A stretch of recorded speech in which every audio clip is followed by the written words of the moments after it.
If you don't understand this next move by Nvidia and what their CEO just said, you might be completely unprepared for the next wave of AI hardware.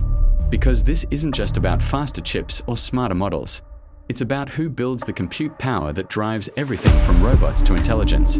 Nvidia is at the center. And if you care about the future of AI, you must watch this. Make sure you subscribe right now. Because this channel is going to break down exactly where things are going. On November 19, 2025, Nvidia reported earnings and CEO Jensen Huang made a bold statement.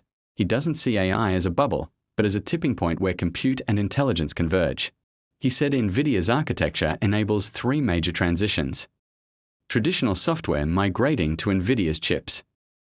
New categories of software built around AI. AI moving from purely virtual to physical. Robots, cars, machines in the real world. Meanwhile, Nvidia disclosed that 61% of its $57 billion Q3 revenue came from just 4 customers. And it's currently spending billions renting back its own chips from cloud customers under long-term contracts. But some analysts are cautious. They argue many of the projects buying Nvidia hardware are still loss-making, so the entire growth story may be built on hope as much as reality. When we hear AI tipping point, we often think of models, chatbots, and software. But this story is really about hardware and infrastructure. Nvidia's dominance is built not just on having the fastest chips, but on having an ecosystem that supports data centers, cloud contracts, chip leasing. The fact that Nvidia's chips are rent back and embedded into cloud infrastructure through large contracts means the hardware war is already moving into capital-intensive infrastructure.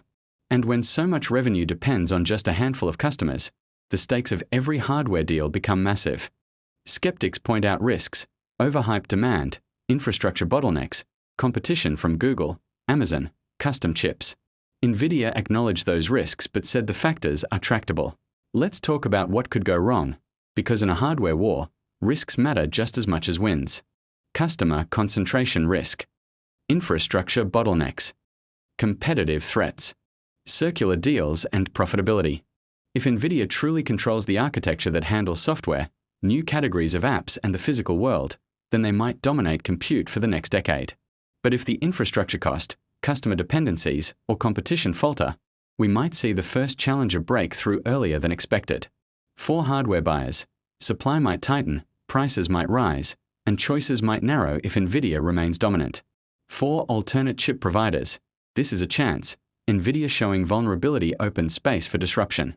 When Nvidia says this is not a bubble, but a tipping point, what they're really signaling is they believe compute demand will explode not just for models, but for everything. They believe their architecture will extend beyond data centers into robotics and physical machines.